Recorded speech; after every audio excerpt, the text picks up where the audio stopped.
आज आपके सामने दोबारा मैं Amit Kumar. Chapter number 1 political का है, पावर शेयरिंग। तसल्ली से समझिएगा, कंप्लीट बोर्ड के ऊपर आपको इसका डिस्क्रिप्शन दिखाई दे रहा है।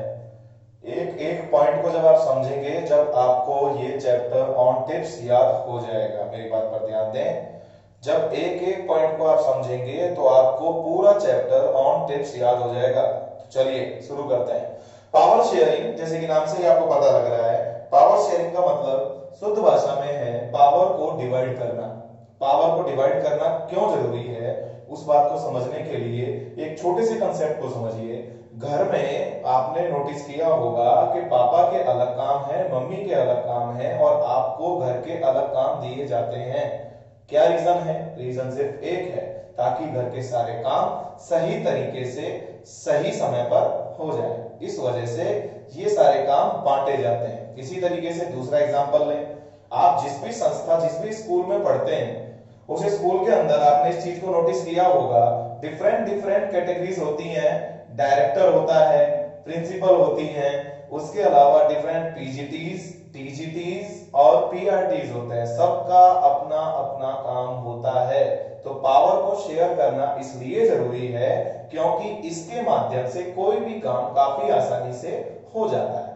अभी देशों के संदर्भ में अलग तरीके से है, डिफरेंट डिफरेंट कंट्रीज इसको अलग अलग तरीके से फॉलो कर रहे हैं, लेकिन इसमें जो बेस्ट कंक्लूजन की बात है वो सिर्फ इतनी सी है कि पावर को शेयर करके आप किसी भी काम को प्रॉपर तरीके से कर सकते हैं। चलिए हम चैप्टर पे आते हैं।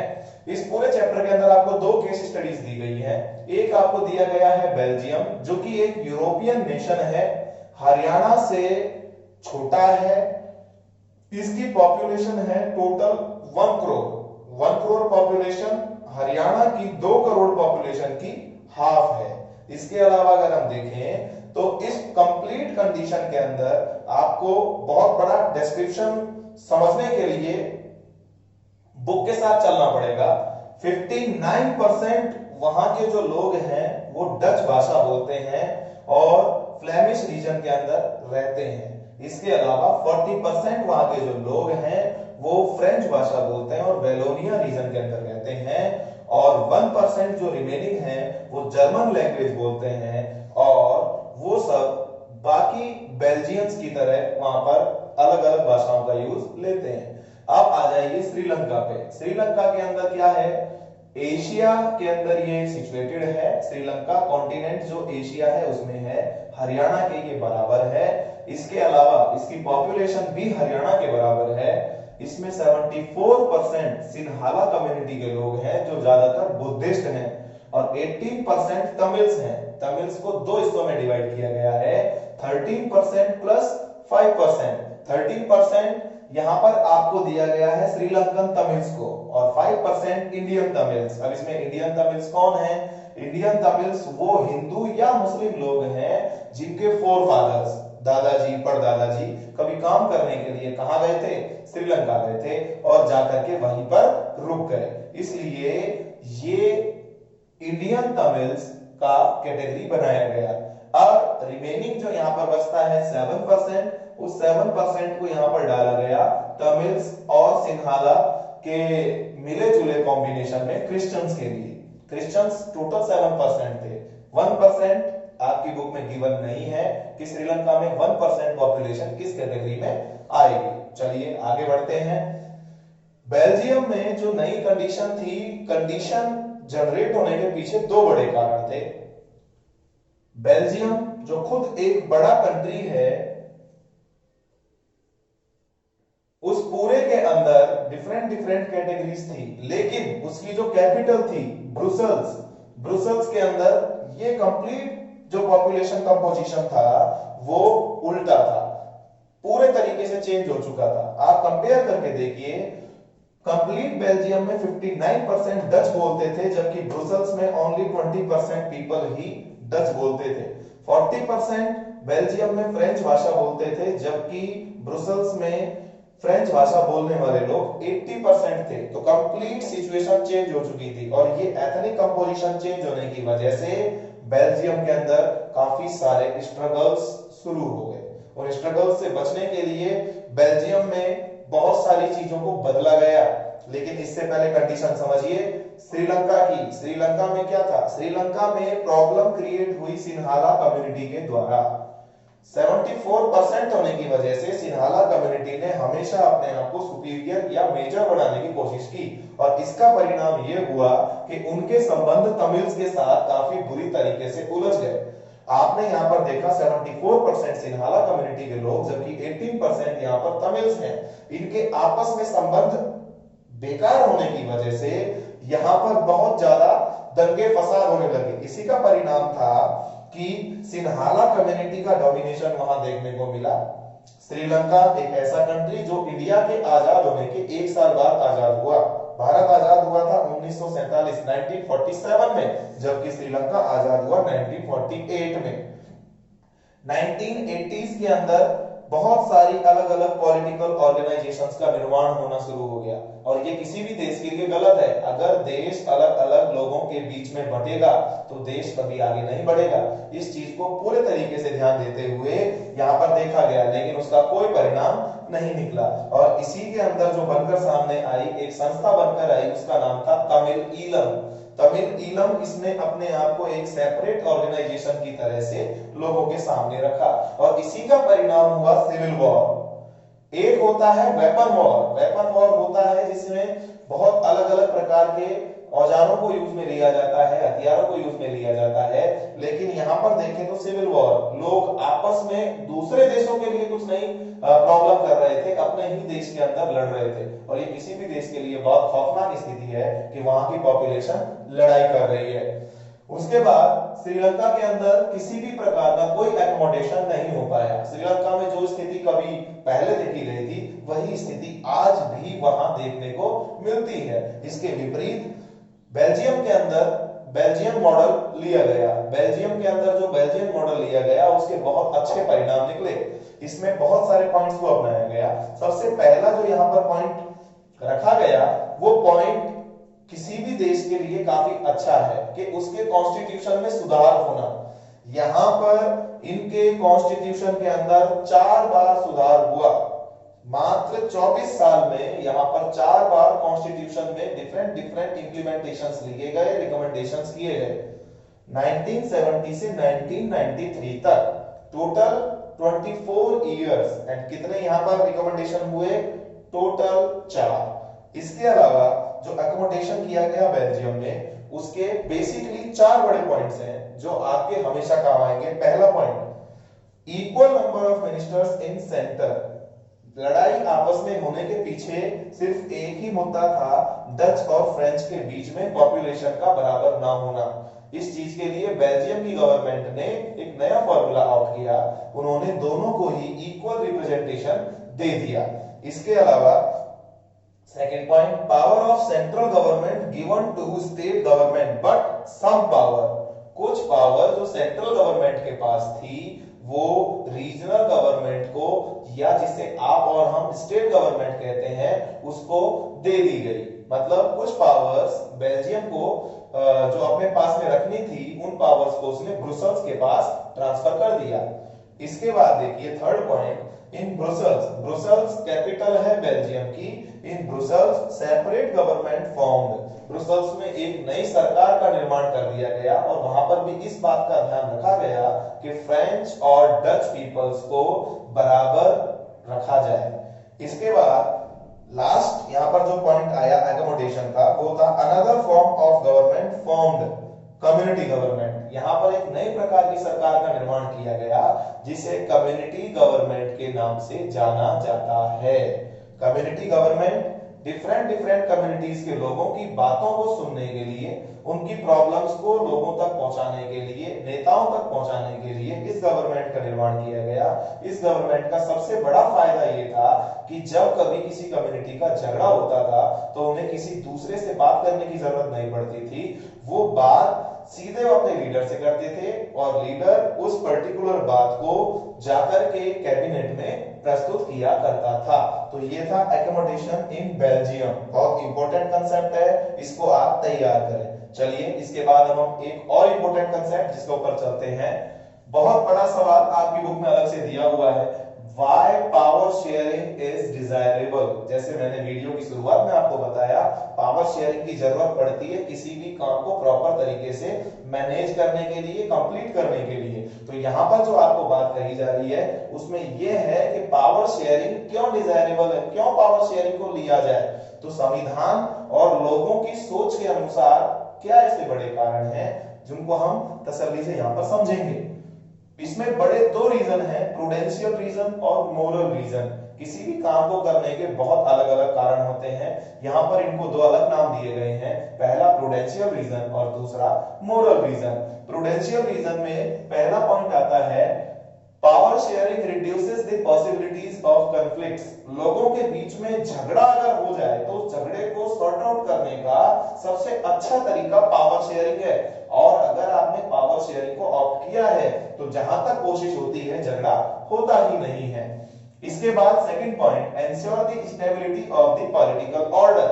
पॉलिटिकल ऑर्डर को स्टेबिलिटी प्रदान करता है। अगर कोई व्यक्ति छोटे लेवल पे काम करता है तो वो कभी बड़े लेवल वाले व्यक्ति के साथ में बहस नहीं करेगा, जबकि बड़े लेवल वाले व्यक्ति को पता है कि उसको एक हायर लेवल का काम करना है और सभी अपने सबऑर्डिनेट्स को साथ लेकर चलना है। इसका परिणाम ये है कि किसी देश जैसे कि भारत देश जैसे बड़े देश को भी एक व्यक्ति ही पूरे तरीके से गवर्न कर लेता है।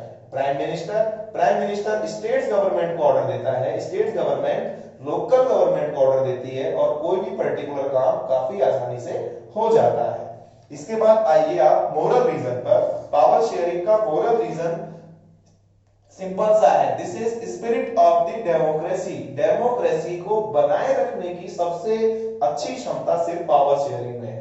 अगर आप पावर शेयरिंग का कंसेप्ट तरीके से समझते हैं तो इसमें आपने इस चीज को देखा होगा कि डेमोक्रेसी होती है a government which is work for the people, by the people and to the people. कोई भी पर्टिकुलर सरकार जो कि लोगों के लिए काम करती है, लोगों द्वारा चुनी जाती है और लोगों की ही होती है, उस सरकार को डेमोक्रेसी कहा जाता है। तो जब वहां के सभी लोगों को आपको इसके अंदर जोड़कर चलना है तो आपको क्या चाहिए, आपको चाहिए कि आप प्रॉपर तरीके से पावर को शेयर करें और अपने काम को आगे बढ़ाएं।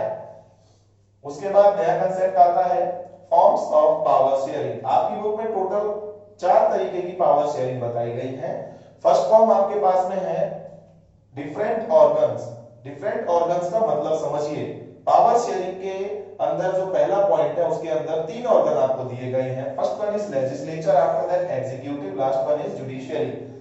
लेजिस्लेचर किसी भी पर्टिकुलर कानून को जब आप बनाने की कोशिश करते हैं तो इसके लिए सभा की जरूरत पड़ती है और उस सभा को करने के लिए जब आप एकत्रित होते हैं तो वो पर्टिकुलर कैबिनेट, वो पर्टिकुलर जगह लेजिस्लेचर होती है। इसके बाद एग्जीक्यूटिव, उस पर्टिकुलर लेजिस्लेचर में बैठने वाले जो लोग हैं जो उस सभा को हेल्ड करते हैं वो एग्जीक्यूटिव होते हैं और उनसे बनने वाला कोई भी निष्कर्ष जो इंप्लीमेंट करते हैं वो जुडिशियरी होती है। अगर इसको साफ भाषा में समझा जाए तो मैं आपको समझा दूं, आपके देश में पाए जाने वाली कैबिनेट वो लेजिस्लेचर है, आपके देश के जितने भी नेता वो सब एग्जीक्यूटिव्स हैं और आपके देश की कानून व्यवस्था वो सारी की सारी जुडिशियरी में आती है। मैंने ऊपर ब्रैकेट में यहां पर एक कंसेप्ट लिखा है, this one is C and B. C and B का मतलब है check and balance. Check and balance का मतलब समझिए, क्योंकि ये हॉरिजॉन्टल पावर शेयरिंग है, HPS, ये हॉरिजॉन्टल पावर शेयरिंग है, इसकी वजह से इस बात पर आप गौर फरमाएं कि हमेशा लेजिस्लेचर एग्जीक्यूटिव के बराबर होगा, एग्जीक्यूटिव जुडिशियरी के बराबर होगा और ये तीनों आपस में बराबर होंगे। अगर किसी प्रकार की प्रॉब्लम लेजिस्लेचर की तरफ से हो रही है तो एग्जीक्यूटिव उसको प्रॉपर मैनेज कर सकता है, अगर एग्जीक्यूटिव की तरफ से कोई प्रॉब्लम हुई है तो जुडिशियरी उसको मैनेज कर सकती है। मतलब इनको पूरा अधिकार है एक दूसरे को चेक करने का और प्रॉपर तरीके से काम करवाने का। इसके बाद आइए आप different levels of government, federal form of government and this one is also known as VPS, vertical power sharing. इसमें पावर्स को बराबर ना बांट करके टुकड़ों में डिवाइड किया जाता है और वर्टिकल तरीके से बनाया जाता है। आप देख सकते हैं मैंने आप यहां पर एक डायग्राम बनाया है। First one is central level, after that state level, last one is local level. Central government सबसे बड़ी होती है, उसके बाद स्टेट गवर्नमेंट छोटी होती है और लोकल गवर्नमेंट सबसे छोटी होती है। लोकल गवर्नमेंट का जो काम है हमारे यहाँ पर, इसका इम्प्लीमेंटेशन ईयर 1992 के अंदर किया गया था, जो कि आप अगले चैप्टर में पढ़ेंगे। यहाँ पर मैंने दो ट्रायंगल्स बनाए हैं, इन दोनों ट्रायंगल्स को आप समझिए बहुत गहराई से। अगर आप मेंबर्स के आधार पर देखेंगे तो मेंबर्स के आधार पर ये ट्रायंगल इस तरीके से बनेगा। सेंट्रल गवर्नमेंट में सबसे कम मेंबर हैं, फिर स्टेट गवर्नमेंट, सेंट्रल गवर्नमेंट अकेली है, फिर उसकी कैबिनेट है, फिर state government, different states and different governments and their cabinets. Last one is local government, हर डिस्ट्रिक्ट की अपनी खुद की गवर्नमेंट जो उसको मैनेज कर रही है। और इसी के विपरीत अगर आप पावर्स की बात करेंगे तो सबसे ज्यादा पावर सेंट्रल गवर्नमेंट के पास है। आपको पता है प्रधानमंत्री कुछ बोलेंगे तो सब सुनते हैं। उसके बाद स्टेट गवर्नमेंट के पास सेंट्रल गवर्नमेंट से कम पावर है, स्टेट गवर्नमेंट सिर्फ अपने ही स्टेट को मैनेज करती है। Last one is local government, जो कलेक्टर वगैरह होते हैं ये सिविल सर्वेंट्स हैं, और एमएलए एमपी जो चुने जाते हैं ये आपके पॉलिटिकल रिप्रेजेंटेटिव्स हैं जो कि आपकी प्रॉब्लम्स पर वर्कआउट करते हैं। तो ये दोनों आपको याद रखने हैं। उसके बाद डिफरेंट सोशल ग्रुप्स, बहुत सारे लोग अपनी प्रॉब्लम्स को लेकर के काफी ज्यादा सेंसिटिव होते हैं। उन प्रॉब्लम्स को सॉर्ट आउट करने के लिए अगर हम बात करें तो बेल्जियन मॉडल की जो फोर्थ फॉर्म ऑफ गवर्नमेंट की बात है, फोर्थ जो इंप्लीमेंटेशन है, इसको यहां पर लिया गया है। कम्युनिटी गवर्नमेंट बनाने की बात रखी गई है। डिफरेंट सोशल ग्रुप्स के अपने अपने लीडर्स होंगे, किसी भी प्रॉब्लम को सॉर्ट आउट करने की खुद की उनकी क्षमता होगी और अपने लेवल पर वो कोई भी काम करेंगे। और last one is different political parties, pressure groups and movements. सबसे पहले समझिए पॉलिटिकल पार्टी क्या होती है। पॉलिटिकल पार्टी लोगों का एक ग्रुप होता है जिसमें सब लोग एक आइडियोलॉजी पर काम करते हैं, सबकी सोच एक जैसी होती है, सब एक ही विचारधारा पर काम करते हैं, तो वो कहलाती है पॉलिटिकल पार्टी। उसके बाद आता है प्रेशर ग्रुप। प्रेशर ग्रुप वो पर्टिकुलर लोगों का ग्रुप होता है जिसका पॉलिटिक्स से कुछ लेना देना नहीं है। ध्यान दीजिएगा, प्रेशर ग्रुप का पॉलिटिक्स से कुछ लेना देना नहीं है। ये शांतिपूर्वक अलग अलग प्रकार के आग्रह करते हैं, अपनी बहुत सारी बातें रखते हैं। आपको याद होगी अन्ना हजारे जिन्होंने दिल्ली गवर्नमेंट को हिला दिया, तो इस तरह के ये काम करती है। और जो रूलिंग गवर्नमेंट है उसकी पॉलिसीज का अपोज करती है। बात पर गौर दीजिएगा, रूलिंग पार्टी की प्रॉब्लम्स जो हैं, जो भी कुछ वो अपनी तरफ से कमी छोड़ती हैं, उनको हाईलाइट करने का काम करते हैं प्रेशर ग्रुप्स। और लास्ट आपके पास आता है मूवमेंट्स। प्रेशर ग्रुप्स ही अगर एग्रेसिव तरीके से काम कर रहे हैं, कहीं पर बस जला दी, कहीं पर किसी तरह की और बड़ी प्रॉब्लम कर दी, तो वो कन्वर्ट हो जाते हैं मूवमेंट्स में। तो इस बात पर आप जरूर ध्यान दें। क्विक रिकॉल दोबारा से आप एक बार दे लीजिए। चैप्टर का नाम है पावर शेयरिंग, पॉलिटिकल का फर्स्ट चैप्टर। दो केस स्टडीज हमने इसमें पढ़ी हैं, बेल्जियम और श्रीलंका की। बेल्जियम के अंदर प्रॉब्लम थी कि वहां के लोग आपस में डिफरेंट डिफरेंट एथनिक कंपोजिशन से गुजर रहे थे। बेल्जियम में अलग और उसकी कैपिटल ब्रुसेल्स में अलग एथनिक कंपोजिशन था, जबकि श्रीलंका में ये प्रॉब्लम सिन्हाला कम्युनिटी की वजह से थी, क्योंकि उन्होंने अपने आप को सुपीरियर घोषित कर रखा था। इसमें क्या फॉर्मूले लिए गए? श्रीलंका में अभी तक किसी प्रकार का कोई फॉर्मूला यूज में नहीं आया है, जबकि श्रीलंका में डिफरेंट ऑर्गेनाइजेशंस का निर्माण तब हो चुका है। और अगर इसी के विपरीत हम बेल्जियम को देखें तो बेल्जियम में 4 बार तो कॉन्स्टिट्यूशन को चेंज किया गया और एकोमोडेशन के 4 बड़े पॉइंट्स के ऊपर काम किया गया। फिर हमने आपसे बात की पावर शेयरिंग डिजायरेबल क्यों है। इसके मैंने आपको 2 बड़े बेसिक रीजन बताए। First one is prudential reason, second one is moral reason. Prudential के 2 पॉइंट हैं, ये पॉसिबिलिटीज खत्म करती है कॉन्फ्लिक्ट्स की, और दूसरा पॉइंट स्टेबिलिटी देती है पॉलिटिकल ऑर्डर को। और अगर हम मोरल रीजन की बात करें तो इसमें साफ शब्दों में आपको पता लग रहा है ये डेमोक्रेसी की स्पिरिट है, डेमोक्रेसी को आगे बढ़ने में मौका देती है। और उसके बाद हमने लास्ट में पढ़ा फॉर्म्स ऑफ पावर शेयरिंग। हमारे पास 4 प्रकार की पावर शेयरिंग है। First one is different organs, जिसको चेक एंड बैलेंस और बीपीएस एचपीएस कहा जाता है, हॉरिजॉन्टल पावर शेयरिंग कहा जाता है। इसमें लेजिस्लेचर, एग्जीक्यूटिव, जुडिशियरी तीनों बराबर होते हैं। फिर सेकंड लेवल पर आए तो डिफरेंट लेवल्स, इसके अंदर इसको फेडरल फॉर्म ऑफ गवर्नमेंट भी कहा जाता है और वीपीएस भी कहा जाता है, क्योंकि ये वर्टिकल पावर शेयरिंग है। सेंट्रल लेवल पर अलग गवर्नमेंट, स्टेट लेवल पर अलग गवर्नमेंट और लोकल लेवल पर इसमें अलग गवर्नमेंट बनाई जाती है। फिर different social groups on the behalf of caste, on the behalf of any community, यहाँ पर गवर्नमेंट का निर्माण किया जाता है और डिफरेंट डिफरेंट ऑर्गेनाइजेशंस को बनाया जाता है, वो सब कहलाती हैं डिफरेंट सोशल ग्रुप्स। और लास्ट आपके पास जो पॉइंट आता है, different political parties, pressure groups and movements. Political parties लोगों का समूह जो राजनीति में सक्रिय है, एक जैसी सोच रखता है। प्रेशर ग्रुप लोगों का समूह जो राजनीति में लेना देना कुछ नहीं है। और लास्ट आता है मूवमेंट्स, जो अपनी बातों को बनवाने के लिए कभी कभी दंगे फसाद पर भी उतारू हो जाते हैं। इस तरह की सारी घटनाएं आपके सामने बार बार आती भी रही होंगी और ये